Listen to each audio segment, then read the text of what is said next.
ይስጥልን ክብራትና ክብራን ቻናላችን ቤተሰቦች እንደምንላችኋል። የሰዓቱን ሰበር ዓለም አቀፍ ጉዳዮችን ይዘን ቀርበናል። ዛሬ እንግዲህ በኦዲዮ ፖድካስት ነው የመጣ ነው። የመካከለኛው ምስራቅ የፖለቲካ ሁኔታ ልንዳስስ ማለት ነው። የዘወትር ተባባሪ ላቀው ታረቀኝ በአንድ 6 አጀንዳዎች ላይ ልናወራ አጠገቤ ይገኛል። ላቀው ታረቀኝ እንኳን በሰላም መጣ። እንኳን በሰላም ቆየኝ። አመሰግናለሁ። በጣም ጥሩ። እንግዲህ ዛሬ የምናወራው በመካከለኛው ምስራቅ ጂኦፖለቲክስ ጉዳይ ይሆናል። እንግዲህ ኢራን ጠዋት ዛሬ ማለዳ ላይ ያደረገችው ወይም ደግሞ የዛተችው ማስጠንቀቂያ አለ። አሜሪካ ማንኛውም አይነት ጥቃት ካደረሰች ቴል አቪቭ እንደምጠፋና ሁሉን አቀፍ ጦርነት እንደሚጀመር ቴህራን አስጠንቅቃለች። በጣም ከባድ ነገር ነው። ሌላ ሁለተኛው አጀንዳችን ትራምፕ አርማንዳ ወይም ደግሞ ዩኤስኤስ አብርሃም ሊንከን የሚባል ግዙፍ የጦር መርከቦችን ወደ ቀጠናው ልከዋል። የኢራን ጦር ደግሞ ጣታችን በቃታ ላይ ነው ሲል ምላሽ ሰጥቷል። ምላሽ ብቻ ሳይሆን ኢራንም በተመሳሳይ የጦር መርከቦቿን ግዙፍ የጦር መርከቦቿን ትልልቅ የባለስቲክ ሚሳይሎችን ሁሉ አስጠግታ እየጠበቀች እንደሆነ ነው እየተገለጸ ያለው። ሌላው ከሞሳድ ስለላ ጋር ተያዘም ትራምፕ ኢራን ግድያ አቁማለች ባሉበት ማግስት ኢራን በእስራኤል ሰላይነት የጠረጠረችውን ግለሰብ በመስቀል ለአሜሪካና ለእስራኤል ጠንካራ መልእክት አስተላልፈዋል ማለት ነው። ሌላው ይህ ጦርነት ከመስፋቱ አንጻር ትልልቅ የሚባሉ የሀያላን ሀገሮችንም ጣልቃ አስገብቷል። ቻይና እና ሩሲያ አሜሪካ በኢራን ላይ የምታሳየውን ወታደራዊ ጀብድነት እንድታቆምና ከኢራን ጉዳይ እጇን እንድታስወጣ በይፋ አሳስበዋል። ማሳሰብ ብቻ ሳይሆን በርካታ መረጃዎች እየወጡ ያሉት ምንድነው? በርካታ መሳሪያዎች የትልልቅ መሳሪያዎችን ወደ ኢራን እያስገቡ እንዳለ፣ ምክንያቱም የኢራን ህልውና ከነሱ ጋር የተያዘ ስለሆነ ነው። ያው በኋላ ላይ ብዙ ነገር እናወራለን። ሌላው ፑቲንና ዘለንስኪ ያልጠበቀ ጥሪ አቅርበዋል። ቪላዲሚር ፑቲን ለፕሬዚዳንት ዘለንስኪ ለንግግር ወደ ሞስኮ እንዲመጡ የጋበዙ ሲሆን ሙሉ የደህንነት ዋስትና እንደሚሰጡ ማስታወቀዋል። ይሄ በጣም አስቂኝም በጣም አስገራሚም ዜና ነው። በመጨረሻም የአውሮፓ ህብረት አዲስ ማዕቀብ አዘጋጅቷል። በማን? በኢራን ውስጥ በተፈጠረ ግድያና ሰብአዊ መብት ጥሰት ምክንያት የአውሮፓ ህብረት በኢራን ባለስልጣናት ላይ አዲስ የጉዞና የሀብት ማዕቀብ ለመጣል ተዘጋጅቷል። እነዚህ 6 ጉዳዮች ለአድማጭ ተመልካቾቻችን የምናደርስ ይሆናል። አድማጭ ተመልካቾቻችንም ሰብስክራይብ፣ ሼር እያደረጋችሁ ይህ መረጃ ብዙዎች ጋር እንዲደርስ ከኛ ጋር እንድትቆዩ እንጋብዛለን። እንግዲህ የመጀመሪያው አጀንዳችን የኢራን ጠንካራ ማስጠንቀቂያ ነው። አሜሪካ ማንኛውም አይነት ጥቃት ካደረገች ቴል አቪቭ እንደምጠፋና ሁሉን አቀፍ ጦርነት እንደሚጀመር ቴህራን በጠንካራው መንገድ አስጠንቃለች። እስኪ ከመጀመሪያው አጀንዳ እንጀምር። ላቀው ታረቀኝ ምን ትላለህ?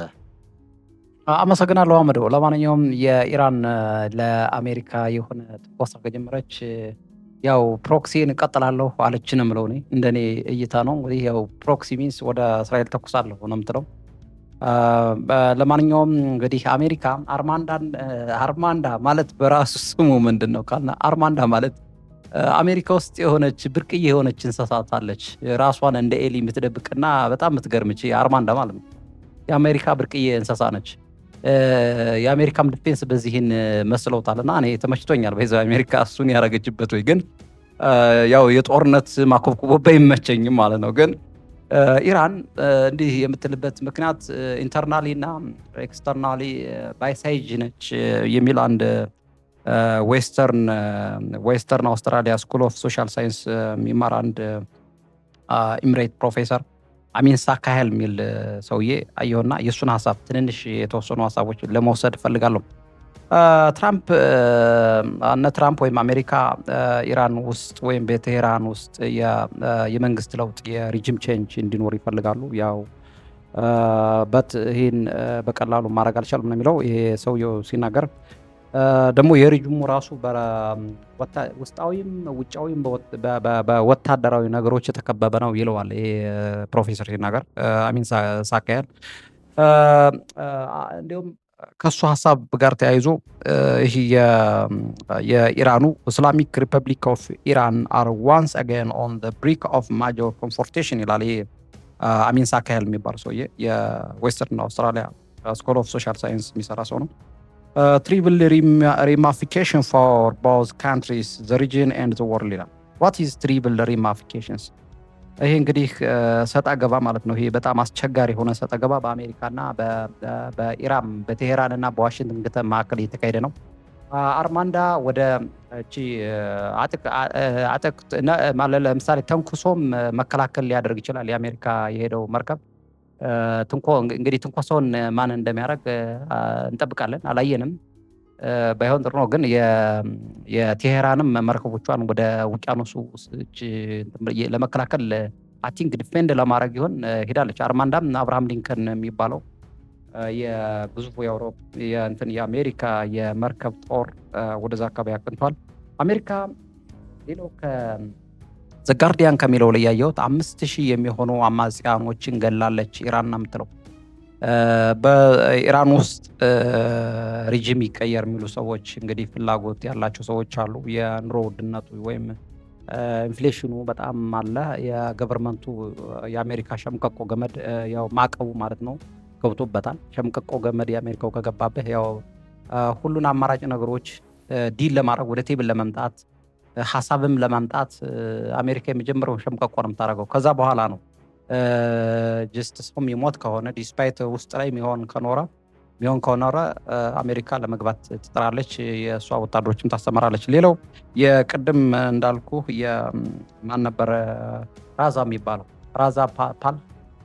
ራዛ ፓህላቪ የሚባለው ከ1941 እስከ 1979 መሰለኝ ይህ ሰውዬ ባልሳሳት ይሄ ሰውዬ የራዛ ማለት ነው የሙሐመድ የሸይማን ይመስለኛል የዛ ልጅ ነበር መሰለኝ። ትንሽዬ በኢራን ወታደራዊ መንግስት ሳይሆን አሁን ባለው ስርዓት በመንግስቱ ማለት ነው እየተረዳ ከቆየ በኋላ ወደ አሜሪካ ኤግዚል እንዲሆን ተደርጓል። ወደ አሜሪካ እንዲወጣ ተደርጓል። ይህ ሰውዬ ደግሞ ምንድን ነው የሚለው ሳም ቼንጅ እንፈልጋለን፣ ዲሞክራቲክ ቼንጅ እንፈልጋለን በኢራን ውስጥ ባይ ነው። አሁን እንግዲህ ከአሜሪካ ጋር ምን እየሰራ እንደሆን ባናቅም፣ ቴሄራን ግን ወደ ዋሽንግተን ይህ ሰውዬ ኤግዚል እንዲያረግ እንዲፈልስ አድርጋለች። ምንድነው የምትለው? እሱ ሰው የምከሰው የአሜሪካና የእስራኤል ደህንነት ደጋፊ ነህ አይነት ነገር ነው የምትለው። እና ቴሄራን አንዳንዴ ባለስልጣኖቿ ነው የምለው የቴሄራን ባለስልጣኖች ረጋ ብለው ቢያዩ አንድ አይነት ሀሳብ ሁሌ አይኖርም። የተለያየ ሀሳብ ሊኖር ይችላል። እሱን ወደ ወንበር አድርገው ሶልቭ ቢያደርጉ ጥሩ ነው። እንደ አንድ አገር ውስጥ ማለት ነው። አሜሪካ ነው የምታስነሳብኝ ነው የምትለው አሁን ቴሄራን ጀስት ግን ሌሴዛት አሜሪካ እኮ አሁን አመፅ አለ አይደል እንዴ በትራምፕ ጉዳይ። ግን አሜሪካኖች ቴሄራን ነው የሚያስነሳብኝ አይልም። የአሜሪካ ህግ የአሜሪካኖች ነው ጀስት የሚቀይሩት። የእነሱንም ደግሞ አሁን ቴሄራን አንድ ሰው የእስራኤል ደጋፊ ነህ ወይም የእስራኤል እንትን ስለሆንክ አይሁድ ነህ ወይ ኖት አይሁድ ነህ ብቻ ሳይሆን የእስራኤል ሴክሬታሪ ወይም የሴኩሪቲ ሰው ነው ብላ የምትገላቸው ሰዎች ንጹህም ሊሆኑ ይችላሉ። ሁማን ራይት ኦል ኢሊትስ ይህን አይደግፍም ዓለም ላይ ያለ ማለት ነው፣ እንደኔም ማለት ነው። ምክንያቱም ሰውየው ኢራናዊ ከሆነ ለምን ትገለዋለች? የፖለቲካ ፍላጎት እና ፖለቲካ ፓርቲሲፔሽን ከሌለው ያ ሰው መግደል ስለምን አስፈለገ? አንደኛው ሂውማን ራይትችን ሀገር ይጠይቃታል። የአሜሪካም ሸምቀቆ ገመድ ይቀጥላል ማለት ነው። ያለ በዓለም ላይ የሚያመጣው ትልቅ ዴፌሚኔሽን ለቴሄራን በጣም ከባድ ነው። ስለዚህ ሰዎችም መግደልም ጥሩ አይደለም። አሜሪካውን 5000 ሰው ሞት ደረሰ ብላ ነው ይህን የጦር መርከቦቿን ወይም ወደ ቴሄራን ማስጠጋት የፈለገችው ማለት ነው። ሌላው ይሄ አሁን ያልኩት ዌስተርን አውስትራሊያ የሚሰራው ፕሮፌሰር የእነ አሜሪካን እና የቴሄራንን ትሪቪል ራሚፊኬሽንስ በቀጠናው ብዙ በሩቅ ምስራቅና በምስራቅ አውሮፓ ልበል በነ ሩሲያ እነ ቱርክ እነዚህ ምንድን ነው የሚባሉ ሩቅ ምስራቅ የሚባሉ ሀገሮች እና አዘርባይጃን አርማንያ የሚባሉ ሀገሮች አሉ። ብዙ ስማቸው ራሱ በጣም እንትን የሆነ ማለት ነው የጥንት ሀገሮች፣ እነሱ ሁላ ያጠቃላል ይሄ ችግሩ ማለት ነው። all signs point in these directions but two sides also have off ramp ነው። ሁለቱም በቃ በሀሳብ ተጋጫጭተው ነው እየሄዱ ያሉ። አሁን አንዱን ለመርገጥ የሚደረግ ነገር ማለት ነው። አሜሪካም ዋሽንግተን ወደ ቴሄራን ትሄዳለች፣ ቴሄራን ደግሞ ወደ አሜሪካ፣ ቴሄራን ደግሞ ወደ ዋሽንግተን መጠቋቋም እና እጅ መቀሳሰር አላ እሷን ነገር እያደረጉ ነው ያለው በዚህ ሰዓት ማለት ነው። ስለዚህ አርማንዳ ወደ ቴሄራን ከሄደ የቴሄራን እንትንም አለ ይሄ የቴሄራን መርከቦች የጦር መርከቦች እንትን ብለዋል። አያቶላ ካማሃኒ ሱፐር ሊደር የሚባሉት እሳቸው ደግሞ ጀስት ራሳቸውን ፎር ሰልፍ ምናምን ምንድን ነው ሴኪውርድ ነው የሚባለው እንደዛ አድርገዋል ይመስለኛል። ስለዚህ በዛ ቀጠና ውስጥ ምን ሊፈጠር ይችላል ለሚለው አንደኛው እሱን አሁን ጀስት የእነ አሜሪካ የወታደራዊ አቅም ብቻ ሳይሆን የወታደራዊ ቴክቲክስ እና የቴሄራን ወታደራዊ ታክቲክስ አንድ ነው ወይ? እሱን አሁን እኔ የሚታየኝ ወታደራዊ ታክቲክስ፣ አካሄድ፣ ስትራቴጂ፣ ስታይል፣ ዳይናሚክስም የመሆን ሁኔታዎች ማለት ነው። አሜሪካ ዳይናሚክስ ስለሆነች ነው ዓለምን በጣም ያው ማድሮ ላይ ማየት ስለምንችል ማለት ነው። ዳይናሚክስ ወታደራዊ እንትኖች ነው የምታካሄደው።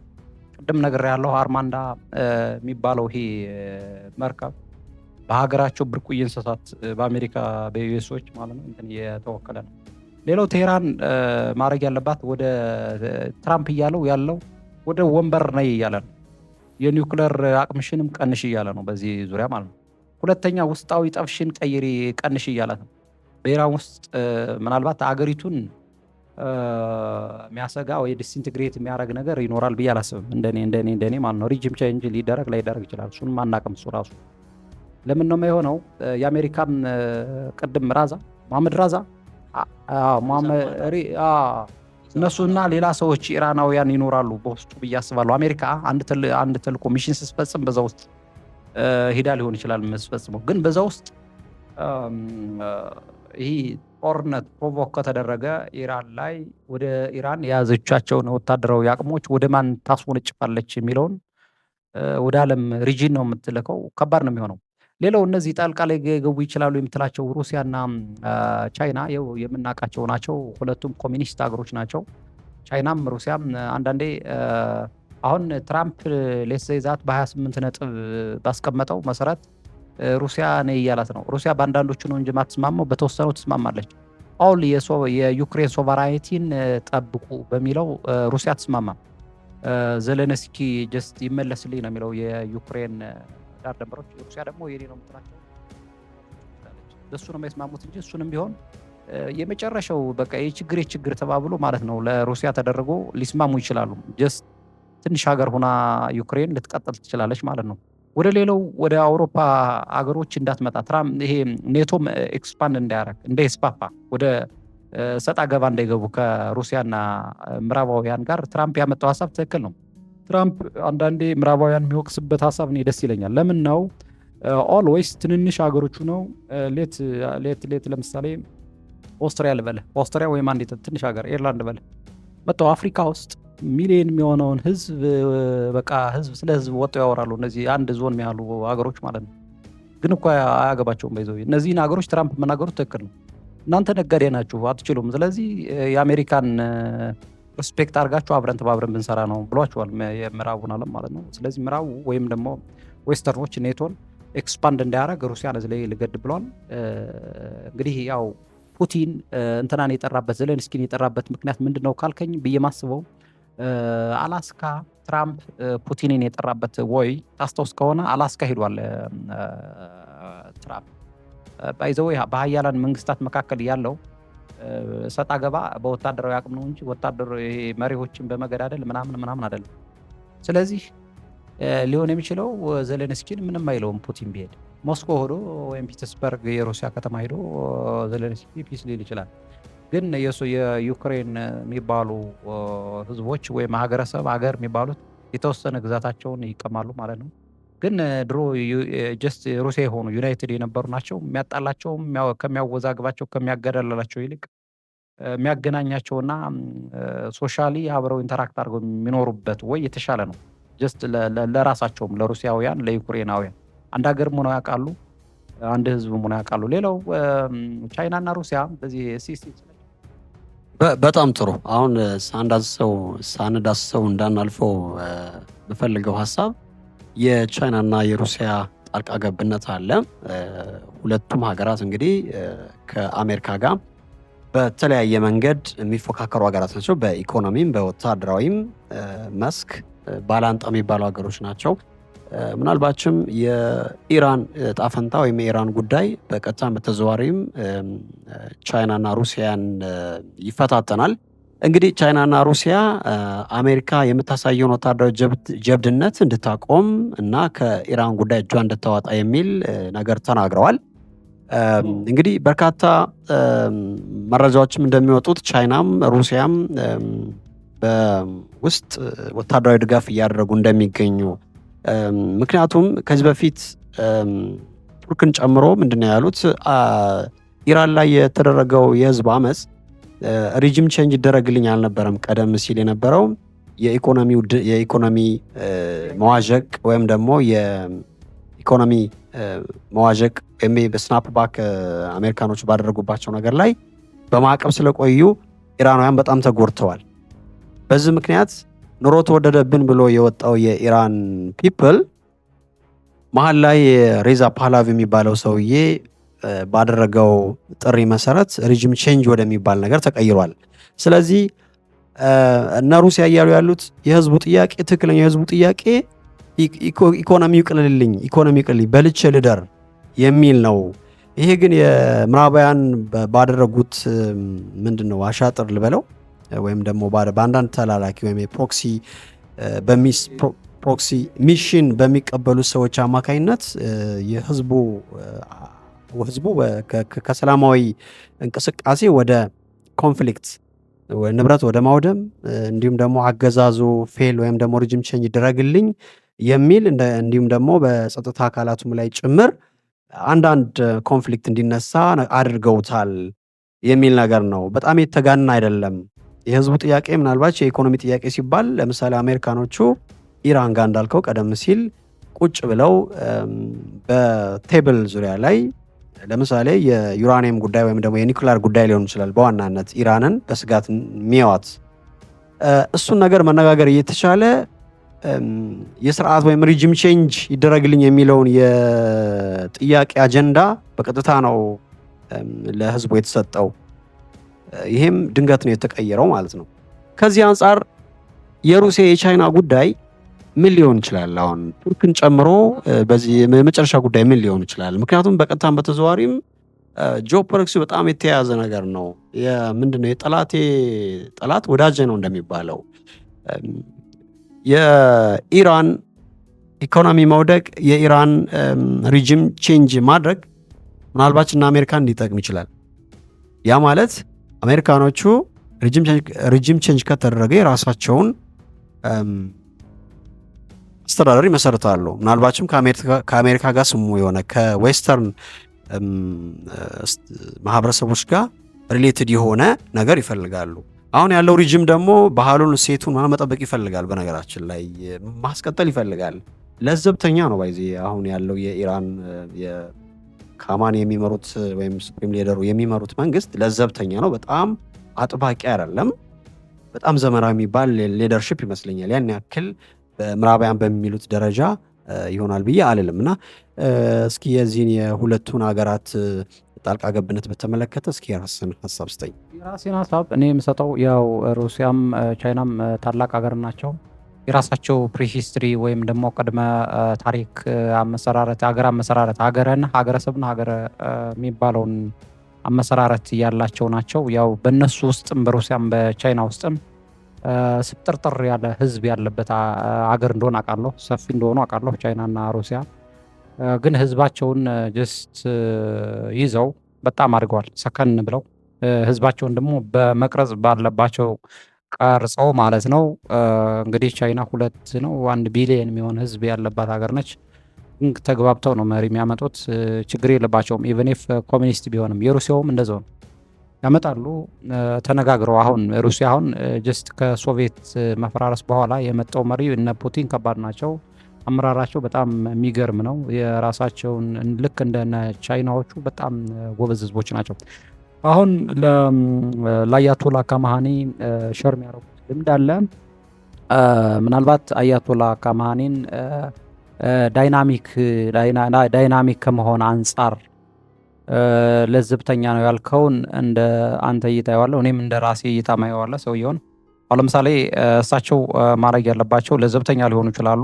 ያው ማህበረሰባቸው ወይም የኢራንን ህዝብ ትልልቅ አባቶችን የሙስሊም የክርስቲያንም ትክክለኛ ባህል እሴታቸውን ያላቸውን ሰዎች ተቀብሎ አናግሮ ምን ያቸው አውቃለሁ። ግን በዛ ውስጥ ምዕራባውያን የሚመዟቸው አንዳንድ እንትኖች ይኖራሉ፣ ካርዶች ወይም ደግሞ እንደዚህ ጎሳ የሚባል አለ። አሁን በኢራን ውስጥ ኩርድ አለ፣ አዚረስ የሚባል አለ፣ አረብ ማይኖሮች ናቸው። በብሎችስ የሚባሉ እነዚህ ማይኖር ህዝቦች ናቸው።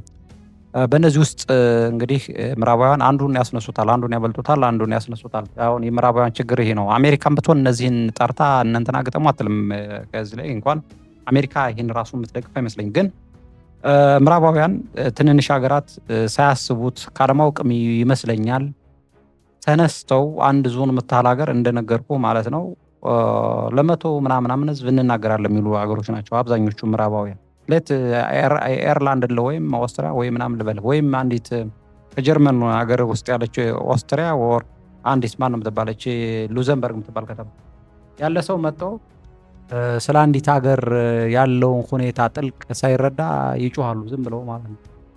ኦልሬዲ በኢኮኖሚ ስለዳበርክ ብቻ ዝም ብለህ የሆነ የምትናገር ከሆነ አስቸጋሪ ነው። ስለዚህ እነሱ አሁን የሚሉት ይህን ሰውዬ ነው የሚጠቀሙት። ይሄ መሐመድ ራዛን የሼህ መሐመድ ልጅ አሜሪካኖች ራዛ ፓህላቪን ጀስት የኢራን መንግስት እንደገፋው አድርገው ነው እያወሩት ያለው። ሄዷል ነው የሚሉት። እሱ ግን ይሄ እሳቸው ይመስለኛል መሐመድ ራዛ አባቱ ይሁን ሸሁ ማለት ነው ከ1941 እስከ 1979 ኢራንን የመራ ሰው ይመስለኛል። የተወሰነ በወታደራዊ በራሱ ብናውት በወታደር በኢራን ሀገረ መንግስት አስተዳደር ውስጥ ሆኖ እርዳታ እየተደረገለት ከቆየ በኋላ እንግዲህ ፍላጎቶች ሊጣጣሙ ይችላሉ። ኤግዚል አድርጎ ከኢራን ሸሽቶ ወደ አሜሪካ ገብቶ የሚኖር ሰው ነው። ይሄ ሰውዬ አሁን ምንድነው ሚሽኑ፣ ምን አይነት ሰዎች በውስጡ ይኖራሉ የሚለውን ነገር አለ። ፕላስ አንድ የኢራን ስህተት ብዬ ማስበው እንደኔ እንደተማረ ሰው አዝ ዋን ሂውማንስ አዝ ዋን ኤሊት ማስበው ልዩነቶች ይኖራሉ በዛ ውስጥ። አሁን ለምሳሌ ምዕራባውያን በእነሱ ላይ የጣሉትን በኢራን መንግስታት ላይ በቴህራን ላይ የጣሉትን ማዕቀብ ሲቪሎችን እየገደሉ ነው። ይሄ ሌሎችን ፕሮቮክ ያደርጋል፣ ሌሎችንም ይጥላል፣ ሌላ ሰዎችንም ይጥላል። በሌት ሩሲያ የሚኖሩ ቻይና የሚኖሩ ሰዎች ሞራን ቢሆኑ ይህን ይቃወማሉ። አንድ ምግሬል የለባትም ለሴዛት ያነ ሰውዬ የእስራኤል ተላላኪ ነው ወይ የአሜሪካ ተላላኪ ነው ሳት የሆነ ነገር ሳትደርስ የሆነ ነገር ሳትወስድ አሜሪካም ቢሆን እንደዛ አታደርግም፣ አትገልም። የሆነ ነገር የእሷን ብሔራዊ ጥቅም አሳልፎ የሚሰጠው ካለ ታስረዋለች። እሷም ማድረግ ያለባት ይሄን ነው። አንደኛው ለዘብተኛ መንግስት የሚባለውን በዚህ ነው። አሁን ለምሳሌ እሷ ሚስ ያደረገቻቸው ባለፈው የወታደር የኒኩለር የሚያመርቱ ሰዎችን ብዙ ዋጋ ያስከፍላታል ኢራንም ማለት ነው። እንደገና ደግሞ ሰዎቿ እሷን እንዲጥሏት ያደርጓታል። ሪጅሙ ራሱ አሁን ያለው የአያቶላ ከመሃኒ መንግስት ይህን ማድረግ የለበትም። ሰዎችን ኮንትሮቨርስ ሪፊውዛል ዲስፒዩት ሊኖር ይችላል፣ መነጋገር ይቻላል። በይዘው ወደ ወንበር መጣው ሁለት አሜሪካ ጋር እንነጋገር ነው እያሏል። ስለዚህ መነጋገር ያለባቸው የራሳቸው ሰው ጋር ይመስለኛል። ለምን ይገዳደላሉ? አሜሪካውያን ትራምፕና የሆነ ሰው ቢጣሉ ወዲያው ዲል አድርገው ይነጋገራሉ። ገብቷል ግን ሀሳቦች ልትቀያየር ትችላለህ ምናምን እና እንደዛ ስልጠን ማለት አለባቸው ብዬ አስባለሁ። አሁን የእስራኤል ተላላኪ ነው እስራኤልና አሜሪካን ለማስቀየም ብዬ አንዱን እንደዚህ የሆነ ሰው ገደልኩ። ይህ ምን ዲፊሚኔሽን ያመጣል? ባይዘው የአንድና ሪጅም ዲፊሚኔሽን ስም ማጥፋት ያመጣበታል ማለት ነው። ስለዚህ እንደዚህ ነገሮችን ራሱ ባያረጉ ጥሩ ነው። ለእነሱ ምነግረው ነው። ሌላው ጦርነት ባያረጉ ፕሮክሲ ዋራቸውንም ቢያቆሙ ደስ ይላል። የሀያላኖች አሁን የቻይናና የሩሲያ ለኢራን ሊጠቅማት የሚችለው ብዬ ማስበው ጉድ ሊደርሺፕ ያስተምሯቸዋል ወይ? አሁን ብዙ ጊዜ ይሄ ከ40 ወር ከ30 መንግስታት በፊት የሆነውን የገልፍ ካንትሪስ ኤንድ ሪጅን ቀጥሎ ማለት ነው አፍሪካን ጨምሮ የአሜሪካ ፍላጎት ምንድን ነበረ? የሌሎች ፍላጎት ምንድን ነው? አሜሪካ የመረቦቿን አሳ ማጥመጃ ቢኖር መርከብ ሳይሆን መረብ ነው ያልኩኝ፣ አሳ ማጥመጃው ማለት ነው። እንደዛ ነው የምዘረገው። ስለዚህ እንደዛ አይነት አይሄዱም እነዚህ ሀገሮች። የሆነ ምን ልበለ የሆነ በሆነ ነገር ላይ የተገደቡ ናቸው። ድጋፍ ብቻ ሆኖ ታውቃለህ፣ ወታደራዊ ድጋፍ ሊደግፉ ይችላሉ። ሊደርሺፕ ከሌለ ከንቱ ነው። ሊደርሺፕ ለሳይዛ ጦር ሰጣው የቻይና ምናምን ወታደሩ በትክክል ወይም ደግሞ አመራሩ በትክክል ካልሆነ ልክስክስ ወይም ዝም ብሎ የሆነ ዝርክርክ ከሆነ መውደቁ አይቀርም ሪጅሙ ማለት ነው። አሁን የነዚህ ሀገራት ችግር እሱ ነው። የነሱ ሊደርሺፕ በዛ ሀገር ሊሄዱ አይሰራም። የነ ቻይናም ብለው የነ ሩሲያ ሊደርሺፕ ሂዶ አይሰራም። በምስራቅ አፍሪካም ታይቷል። በእነዚህ በዚህ ምንድን ነው የሚባለው ገልፍ ጠረፍ ሀገራት በሚባለውም ታይቷል። ስለዚህ እነዚህ ሀገሮች ላይ ዳይናሚክስ መሆን አለበት። በየትኛውም ሀገር ውስጥ ስብጥርጥር ያለ ሀሳብ አለ፣ ሁለንተናዊ ህዝብ አለ፣ ሁለንተናዊ የሆነ እና ሁለንተናዊ ህዝብ አለ። በሱ ውስጥ እሷ ደግሞ ሁለንተናዊ ህዝብ የሚባለው ኢንክሉሲቭ ኦር ዳይቨርሲቲ ኦር ብዙ አይነት ሰዎች ይኖራሉ በአንድ ሀገር ላይ፣ ሀገር ሰፊ ስለሆነ ማለት ነው። ስለዚህ ጨርሰናል። አመሰግናለሁ። ኔቶ ያው የአውሮፓ ህብረትም በእነሷ ላይ ማዕቀብ ጥሏል ይመስለኛል፣ በሩሲያ ላይ ያው ከዚህ ከሂውማኒቲ ጋር የተያዙ ነገሮችን ነው። አመሰግናለሁ ስለሰጠኸኝ እድል። ኤቲን ሳብስክራይብ፣ ሼር፣ ላይክ ማድረጋችሁን አትርሱ።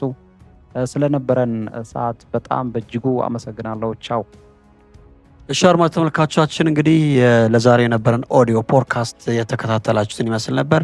ቀጣይ ደግሞ እንዲሁ ተጨማሪ ጥሩ ጥሩ ሀሳቦችን ይዘን እንቀርባለን። ስለነበረን ቆይታ እናመሰግናለን። ሰብስክራይብ ሼር አድርጉ። ጤና ይስጥልን።